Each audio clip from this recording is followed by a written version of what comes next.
Meus irmãos, meus amigos, com muito prazer, com muita alegria, estamos de volta. O nosso propósito é pregar o Evangelho. Foi uma ordem de Jesus. Foi Ele quem disse: ide por todo mundo, pregai o Evangelho a toda criatura. Quem crê e for batizado será salvo, porém aquele que não crê será condenado.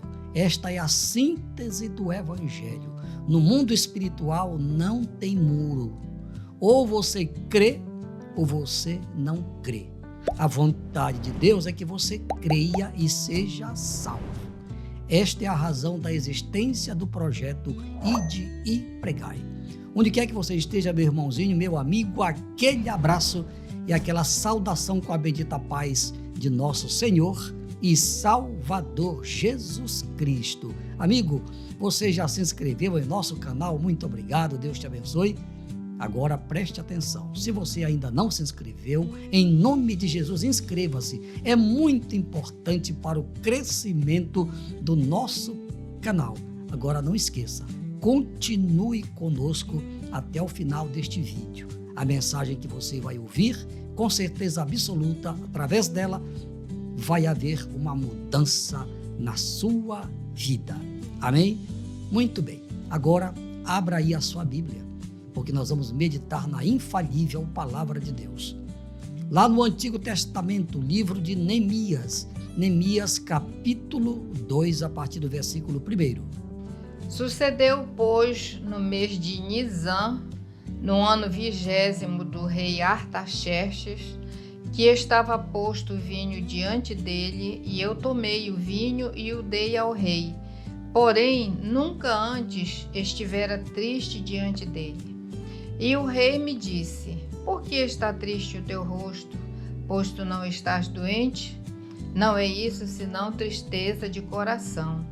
Então temi muito em grande maneira e disse ao rei: viva o rei para sempre. Como não estaria triste o meu rosto, estando a cidade, o lugar dos sepulcros de meus pais, assolada e tendo sido consumidas as suas portas a fogo? E o rei me disse: que me pedes agora?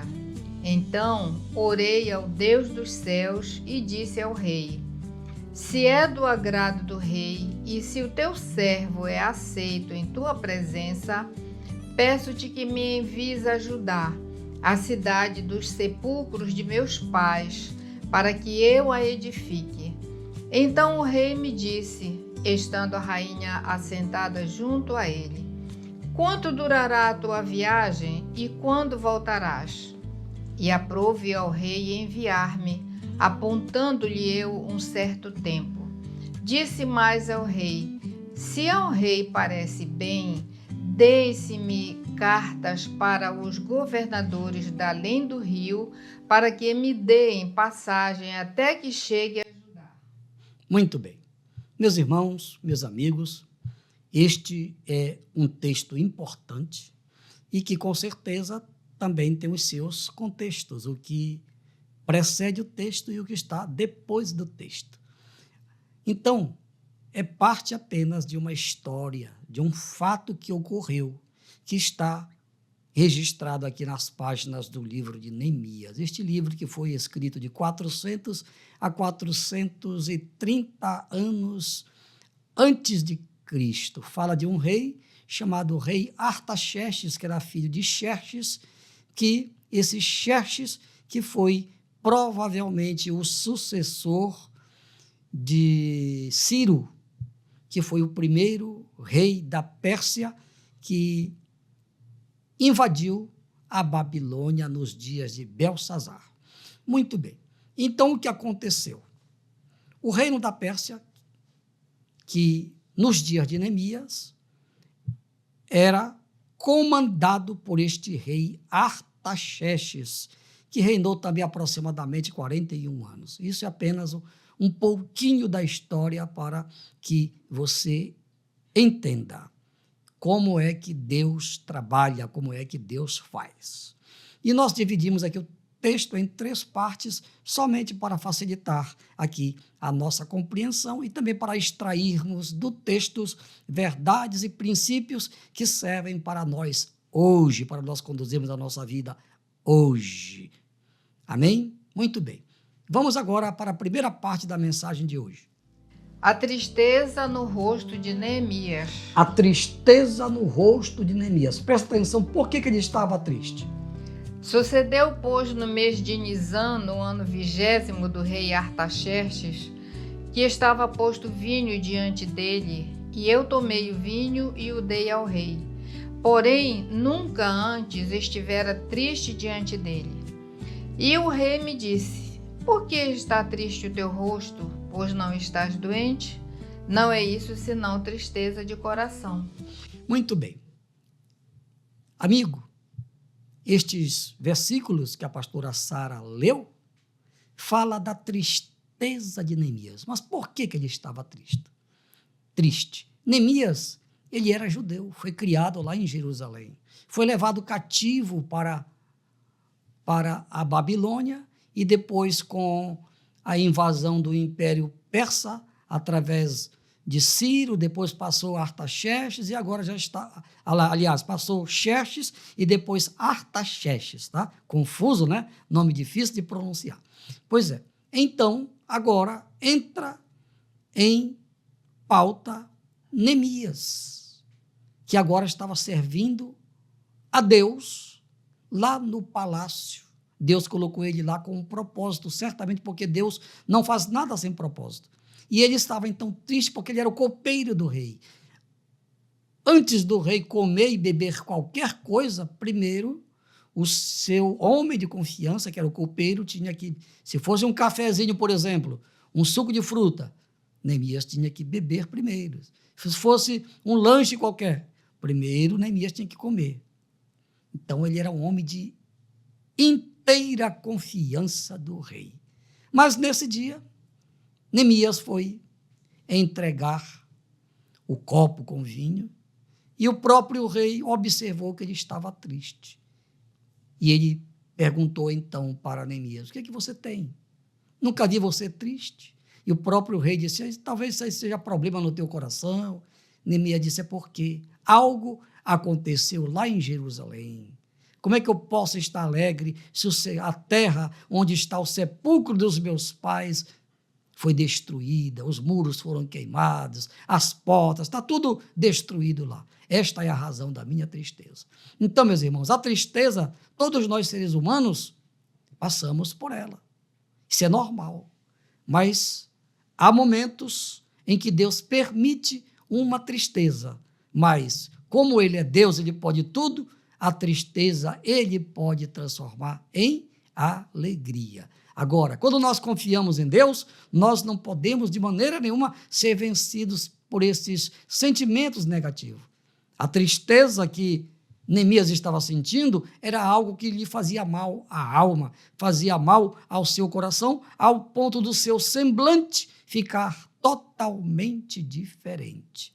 Mas nós que amamos a Deus, que servimos a Deus, não podemos ser vencidos por nenhum dos sentimentos negativos que podem envolver a nossa alma, o nosso coração. Um deles é a própria tristeza. Mas continue, porque você vai ver o que foi que aconteceu, qual foi a providência que Deus tomou, porque Neemias era um homem que confiava no Senhor. Tópico número 2, pastora.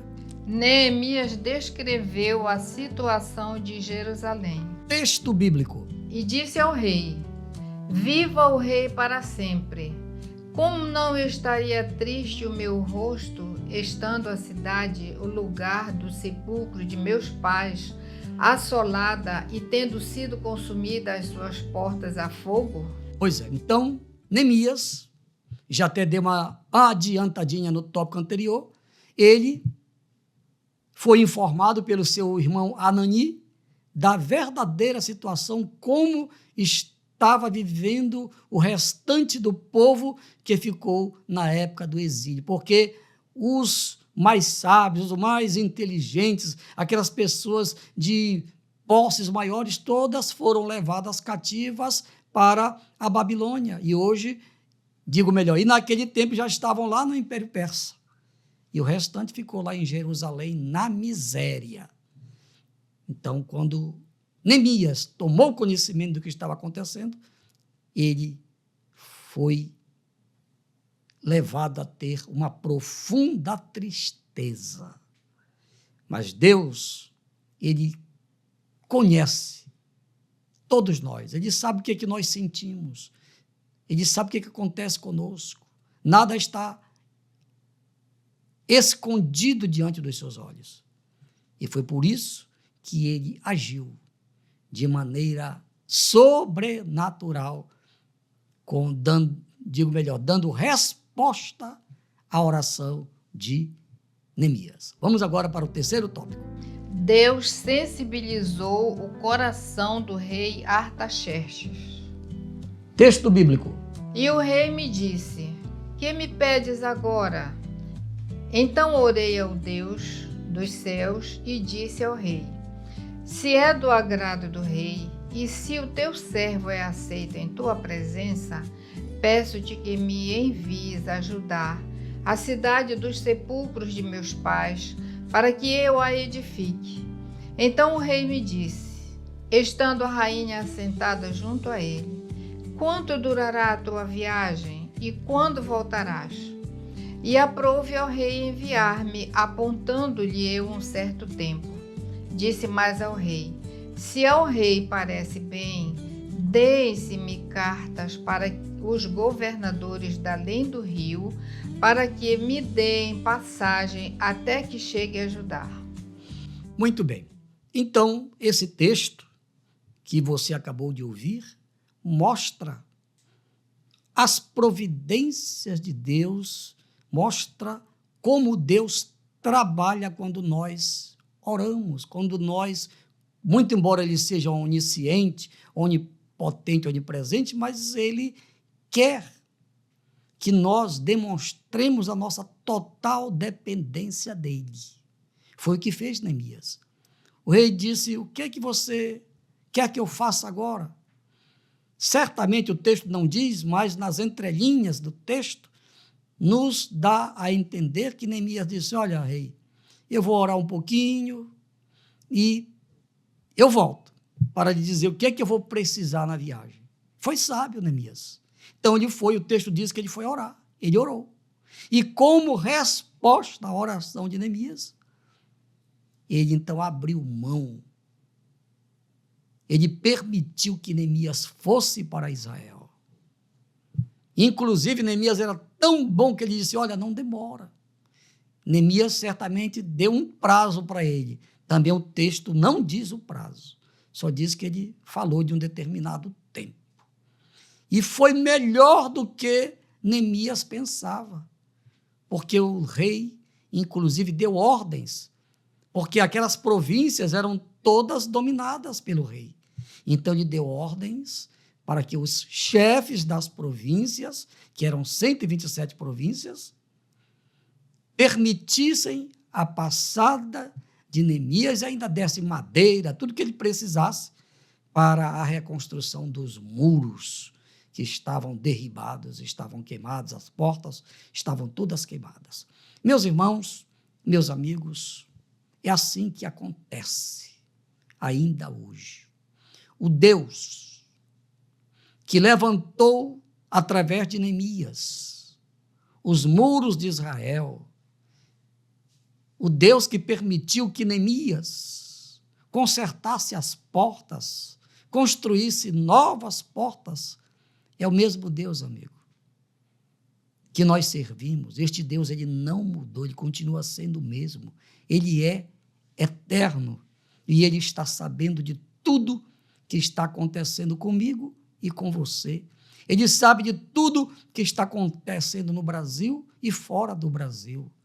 Exatamente hoje, você deve estar sabendo que está acontecendo uma grande guerra, inclusive no mesmo local onde Neemias esteve servindo, lá em Suzã. Suzã, para quem não sabe, era a capital, o distrito federal da Pérsia, do reinado da Pérsia. Hoje, a Pérsia é o Irã, que está em guerra com Israel. Olha aí, parece coincidência, né? Mas o mesmo Deus que cuidou de Israel naquele tempo é o mesmo Deus que cuida de Israel hoje. E quero dizer mais uma coisa, não adianta se levantar contra Israel. Toda nação que luta contra Israel está lutando contra o próprio Deus, amigo. Sabe por quê? Porque Deus tem um pacto com Israel. Não esqueça que a nação de Israel é descendente de Abraão, Isaque e Jacó. E Deus tem um compromisso de introduzir Israel no milênio que vai acontecer após a grande tribulação que está na iminência de acontecer logo após o arrebatamento da igreja. Amigo, isto é Bíblia. Então, enquanto as coisas estão acontecendo lá no Oriente Médio, é bom que nós aqui no Brasil, fora do Brasil, fiquemos atentos, porque a vinda de Jesus para arrebatar a igreja pode acontecer a qualquer momento. A pergunta que não quer calar. Você está preparado? Você está preparado? Volto a perguntar, você está preparado? Pastor, eu não estou. Então, prepare-se. Prepare-se, porque quando Jesus vier para arrebatar a igreja, não vai dar tempo. Eu vou me consertar. Não vai dar tempo, porque vai ser no abrir e fechar de olhos. Dê uma piscadinha aí onde você está. Pois é esse o tempo que vai demorar o arrebatamento da igreja. É um piscar de olhos. Fração de segundos. Milhões de pessoas de todas as raças, línguas, tribos e nações que estiverem em comunhão com Deus vão ser arrebatadas e o planeta Terra vai ser um caos dali para frente. Mas Deus tem um compromisso com Israel e com aquele que hoje tomar a decisão de estar preparado. Não é de se preparar, mas é de estar preparado para o grande dia da vinda de Jesus. Eu quero orar por você agora, porque você quer se preparar, não é verdade? Aliás, quer estar preparado, não é verdade? Então, o começo do preparo está em Jesus. Aceite a Jesus como seu Senhor, aceite a Jesus como seu Salvador, e aí, através da Bíblia, do conhecimento da Bíblia, dos ensinamentos bíblicos, você vai ficar ciente de tudo que você precisa fazer para perseverar até o fim, como disse Jesus. Jesus disse, aquele que perseverar até o fim será salvo. Ore comigo agora, onde você está neste momento. Paizinho, em nome de Jesus, aquilo que eu recebi de ti, Paizinho, eu passei para os nossos milhares de ouvintes, através desta mensagem. Paizinho, aqueles que estão tomando a decisão de estar preparado, as pessoas que estão arrependidas pela vida pregressa que viveram até agora, se elas estão arrependidas, eu te peço em nome de Jesus, perdoa-lhes. Registra os seus nomes no livro da vida e que todas permaneçam firmes até o dia da tua vinda, assim seja. Amém, amém e amém. E agora nós vamos orar por todos estes pedidos de oração. O seu está aqui, irmãozinho. O seu está aqui, amigo. Se o seu ainda não está, é porque você ainda não fez o seu pedido. Faça o seu pedido. Na hora que você for compartilhar com seus amigos, na hora que você for fazer o seu comentário, aí você vai aproveitar e mandar o seu pedido de oração, tá? E não esqueça de fazer o seu comentário e apertar aí no like e também de apertar o sininho. Amém por isso? Vamos orar então? Paizinho querido, eu te apresento todos estes pedidos de oração. Paizinho, o Senhor os conhece. O Senhor sabe dos seus conteúdos. E eu te peço agora, meu Pai, em nome de Jesus, libera a bênção da cura para todas as pessoas que estão doentes fisicamente. Libera a bênção da libertação para as pessoas que estão oprimidas por todo tipo de vício. Pessoas que estão totalmente dominadas, escravizadas pelo mal. Vai liberar a bênção da vitória para todas as famílias que estão orando comigo agora. Faz isto, meu Paizinho, para a tua honra, para a tua glória, para o teu louvor. Assim seja. Amém. Amigos, estamos concluindo mais um vídeo. Obrigado pelo carinho, pela audiência de todos vocês. Estejam conosco em nosso próximo vídeo, se Deus quiser. Ao Rei dos Reis e Senhor dos Senhores, a Ele, somente a Ele seja a honra, a glória e o louvor pelos séculos dos séculos. Amém, amém, amém. Glória a Deus!